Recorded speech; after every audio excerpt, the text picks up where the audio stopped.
देखो सर, आज आपको पता लग रहा होगा कि इन्वेस्टमेंट करना कितना भारी है। अपने प्रॉफिट को कम होते होते देखना, फिर उसे और लॉस में बदल जाना, जितना प्रॉफिट आ रहा है उतना ही लॉस देख लेना। क्योंकि ऋण पुस्तिका बढ़ती है तो इसका काम ही ऋण पुस्तिका बांटना है, मतलब लोन बांटने का ही है, फाइनेंस करने का ही है। और वो किस विषय में है? नवकरणीय ऊर्जा की तरफ।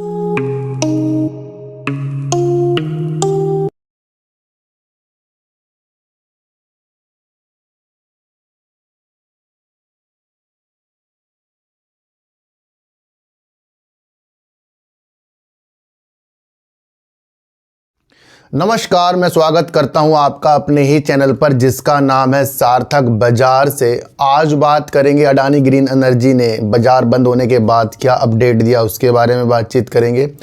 और बात करेंगे सर, जो नवकरणीय ऊर्जा को लोन देती है, फाइनेंस करती है, जिस कंपनी का नाम है इरडा, उसकी लोन पुस्तिका कितनी हो गई है उसके बारे में देखेंगे। और एक नई अपडेट है उसके बारे में भी समझेंगे, उसका फंडामेंटल को भी जानकर आज हम चलेंगे। देखो सर, इनकी बात करने से पहले आप सभी को राखी की बहुत बहुत शुभकामनाएं।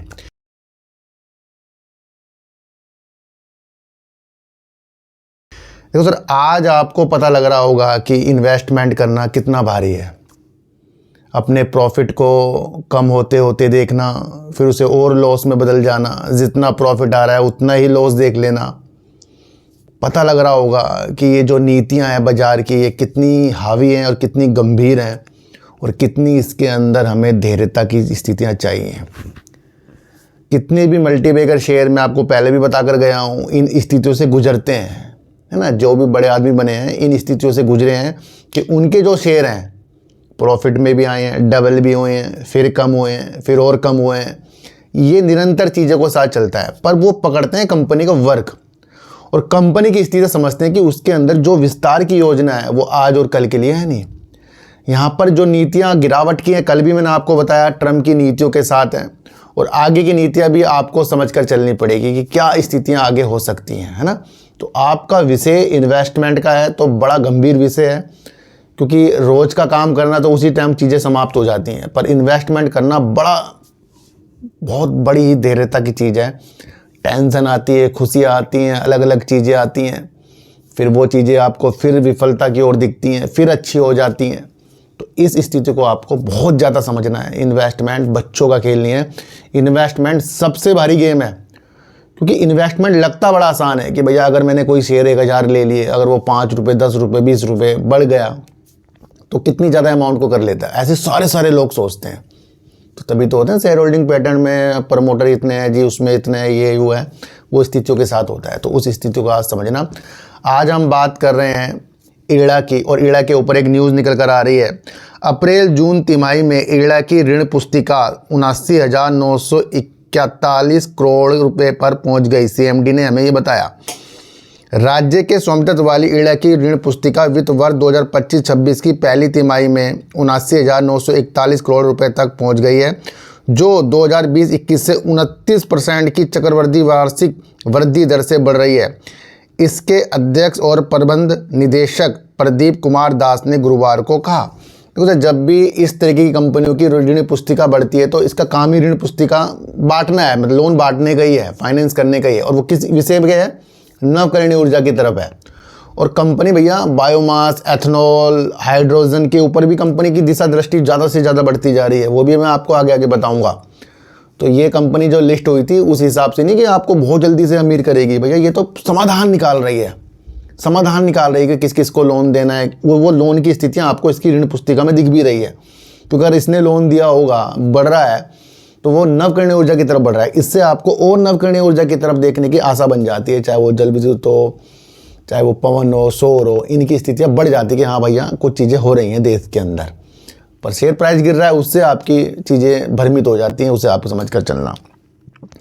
दूसरा मैं आपको बताऊं तो नव एवं नवकरणीय ऊर्जा मंत्रालय के अंतर्गत भारतीय नवकरणीय ऊर्जा विकास एजेंसी देश भर में नवकरणीय ऊर्जा और ऊर्जा दक्षता परियोजना के लिए वित्तीय पोषण प्रदान करती है। कंपनी की 38वीं वार्षिक आम बैठक में शेयरधारकों को संबोधित करते हुए दास ने कहा कि इरडा ने वित्त वर्ष 2026 की पहली तिमाही 30 जून 2025 तक 2.49 लाख करोड़ रुपए से अधिक स्वीकृत और 1.63 लाख करोड़ रुपए वितरित करके नवीकरणीय ऊर्जा परिवर्तन को सक्षम बनाने में महत्वपूर्ण भूमिका निभाई है। ये आप समझकर चलना।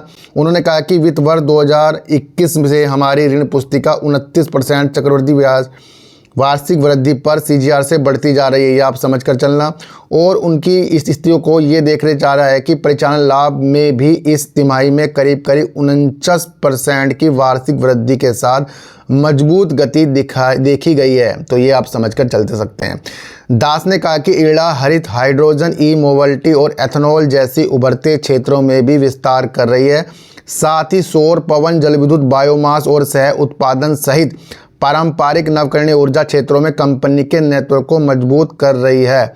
तो ये कंपनी अपने द्वारा बता रही है कि इस स्थितियों की तरफ कंपनी की नज़रें हैं और उसकी जो लोन पुस्तिका काफ़ी बढ़ गई है। तो ये एक अच्छे संकेत होते हैं कंपनी की वृद्धि के साथ, आज और कल की स्थितियों के साथ नहीं होते। एक न्यूज़ निकल कर आ रही है थोड़ी सी पुरानी, पर इसको समझना हमारे लिए बहुत ज़रूरी है क्योंकि यहाँ से हमें कंपनी के बारे में कुछ पता लगता है। देखो सर, इरडा को जेनसोल के समाधान की उम्मीद है। कंपनी का शेयर जेनसोल करीब 43 रुपये करीब का, और कंपनी का शेयर अभी काम नहीं कर रहा है। करीब 3000 करोड़ रुपए जुटाने की योजना है, यानी कि इरडा की जेनसोल के समाधान की उम्मीद भी है और कंपनी 3000 करोड़ रुपए जुटाना भी चाह रही है। हरित व्यवसाय को ऋण देने वाली भारतीय अक्षय ऊर्जा विकास एजेंसी इरडा ने कहा कि उसे घोटाले में फंसी जेनसोल इंजीनियरिंग और ब्लू स्मार्ट से अपने कर्ज की वसूली की उम्मीद है, जिन्हें राष्ट्रीय कंपनी कानून न्यायाधिकरण में घसीटा गया है। इरडा के अध्यक्ष और प्रबंध निदेशक प्रदीप कुमार दास ने सोमवार को कहा कि इन संस्थाओं के पास उच्च लाभ वाली संपत्तियां हैं और समस्या प्रवर्तकों की कुप्रबंधन की है, यानी कि समस्या जो है प्रमोटरों के द्वारा जो गलत करते हैं उसके हिसाब से हो रही है। उन्होंने ये भी कहा कि कंपनी के डूबने से पहले हमारा 640 करोड़ का कर्जा था। तब से जून तिमाही में हमने 275 करोड़ वसूल किए हैं। अब हमारे पास 365 करोड़ बचे हैं, जिसके लिए हमने पहले ही प्रावधान कर लिया, यानी कंपनी ने प्रोविजन भी इसके लिए कर लिया जो कंपनी को 365 करोड़ रुपये और चाहिए। जेनसोल और हैदराबाद के एक और डिफाल्टर कर्जदार के कारण इरडा की जून तिमाही में NPA बढ़ गई है। इसका सकल NPA दोगुना होकर 4.23% हो गया है, जबकि शुद्ध NPA 1.35% से बढ़कर 2.06% हो गया है। यानी कि कंपनी अगर लोन देती है तो भैया उसका लोन फंसने की स्थिति भी आपको इस स्थिति दिख रही है। जेनसोल प्रकरण से सीखे गए सबक के बारे में श्री दास ने कहा, जेनसोल जैसी घटनाओं की पुनरावृत्ति से बचने के लिए हमें अपनी समीक्षा निगरानी प्रणाली को और कड़ा करना होगा, खासकर जब कोई नया प्रवेशक नए और उभरते क्षेत्र में तेजी से आगे बढ़ रहा हो। इस बीच सार्वजनिक क्षेत्र की इस NBFC जिसने हाल ही में QIP के जरिए 2005 करोड़ रुपए जुटाए थे, ने इस साल के अंत तक 3000 करोड़ रुपए और जुटाने की योजना की घोषणा की है। श्री दास ने कहा कि हम अपनी इक्विटी और उधारी को अनुकूल करने का प्रयास करेंगे ताकि हम ऋण देने को अनुकूलित कर सकें और कुल मिलाकर उधार लेने की लागत को कम कर सकें। तो ये आप समझकर चलना। जेनसोल इंजीनियरिंग का अगर हम शेयर देखें तो 43.96 पैसे करीब का है, जो 4 अगस्त को ही ये बंद हो रहा है। ये आप समझकर चलना। अगर हम कंपनी का मार्केट कैप देखें इरडा का तो करीब 39,981 करोड़ का है। हाई अगर देखें 266 रुपये का, और लो अगर कंपनी का देखें 137 रुपये करीब का है। जून 2024 में कंपनी ने करीब 1,510 करोड़ की सेल कर दी थी और करीब 384 करोड़ का कंपनी ने प्रॉफिट कर दिया था। जून 2025 में कंपनी ने 1,947 करोड़ की सेल कर दी थी और 247 करोड़ कंपनी प्रॉफिट कर दी। कंपनी प्रॉफिट करी और साल दर साल अपने सेल को बढ़ाकर चल रही है। अगर कंपनी का रिजर्व देखें तो कंपनी का रिजर्व कम है 7,578 करोड़ का, उधार कंपनी में 64,740 करोड़ का है। कैश फ्लो अगर हम कंपनी का देखें तो निगेटिव चल रहा है। और प्रमोटर अगर हम कंपनी में देखें तो कंपनी ने जून 2025 में प्रमोटरों ने अपनी होल्डिंग को कम कर लिया जो 71.76% है। FIs ने अपनी होल्डिंग को बढ़ाया 2.04% है और DIS ने भी अपनी होल्डिंग को काफ़ी बढ़ा लिया 2.95% और पब्लिक कंपनी के अंदर 23.24% है। तो ये सारी कहानी थी इरडा की, जहां 2 न्यूज़ के बारे में मैंने आपको बताया और इसके फंडामेंटल की स्थिति आपको समझाई। अब बात करेंगे कि अडानी ग्रीन एनर्जी ने कल बाजार बंद होने के बाद क्या हमें विशेषताएं बताएं, उसके बारे में समझेंगे। तो सर, कंपनी का जो सबसे बड़ा खावड़ा की तरफ नवकरणीय ऊर्जा का पार्क है, ये आप सभी को पता है, काफ़ी बड़ा वो पार्क है और उसकी जो क्षमता है काफ़ी बड़ी है, जो 2030 तक के 30,000 मेगावाट की, यानी करीब 30 गीगावाट तक की क्षमता बनाने के लिए ये इन्होंने वहाँ पर प्रावधान किया है। दूसरी स्थिति को समझें तो क्या न्यूज़ निकल कर आ रही है। बाजार खुलने से पहले अडानी ग्रीन एनर्जी ने फाइलिंग में दी गई अपडेट। शेयर पर रखे नज़र। इस प्लांट के चालू होने से अडानी ग्रीन एनर्जी लिमिटेड की कुल operational renewable energy capacity 15,865.5 megawatt हो गई है। अडानी ग्रीन एनर्जी ने बाजार खुलने से पहले एक अपडेट दी है। कंपनी ने एक्सचेंज फाइलिंग में जानकारी देते हुए बताया कि गुजरात के खावड़ा में 50 megawatt solar wind hybrid power project को सफलतापूर्वक चालू किया है। यह प्रोजेक्ट कंपनी की subsidiary Adani renewable energy 3 limited के जरिए चलाया जा रहा है। इस प्लांट के चालू होने से अडानी ग्रीन एनर्जी लिमिटेड की कुल operational renewable energy capacity 15,865.5 megawatt हो गई है। यह परियोजना 8 अगस्त 2025 को सुबह 7:29 संबंधित मंजूरी प्राप्त करने के बाद तुरंत शुरू की गई। खावड़ा गुजरात में स्थित ये प्रोजेक्ट भारत के सबसे बड़े रिन्यूएबल एनर्जी पार्क का हिस्सा है, जहां अडानी ग्रीन एनर्जी 30,000 मेगावाट यानी 30 गीगावाट की क्षमता वाला विश्व का सबसे बड़ा रिन्यूएबल एनर्जी प्लांट विकसित कर रहा है। तो ये आप समझ कर चलना, जहाँ पर अडानी ग्रीन एनर्जी ने एक अच्छी खासी संकेत हमें दिए हैं। तो आज की वीडियो से आपको क्या समझ में आया सर, एक बार मुझे ज़रूर बताना। तो सर किसी को भी खरीदने बेचने की नीतियाँ मेरे चैनल पर बिल्कुल भी नहीं है। मैं आपको इतनी सी एक बात बता दूँ, ना कोई मेरा टेलीग्राम ना कोई व्हाट्सएप ग्रुप है, ना ही आज तक मैंने बनाया।